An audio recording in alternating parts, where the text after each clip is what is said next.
We had a question submitted about making group testing more efficient.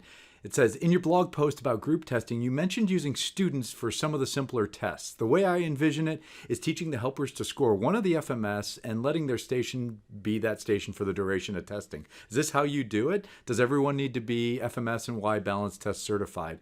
We're thinking about testing a high school team and trying to figure out the best way to do that effectively. Well, thank you for your question, and kudos to you for working on screening and testing for your athletes. So that's so awesome. Yes, that's exactly how I do it. Some of the simpler tests like FMS shoulder mobility or Y balance test limb length, we don't require people to be certified. We train them well, we test their reliability on it, and that becomes their station. We also think about using them for scribes. You'd be amazed at how much just having someone write down the test results speeds up the process. They can do check-in, making sure the forms are completely filled out, data entry, kind of corralling people in the right spots. So yes, definitely use those uncertified people to help your testing go more efficiently. Good luck. Keep the questions coming. If you have any questions, comment in social media or submit them via the contact form.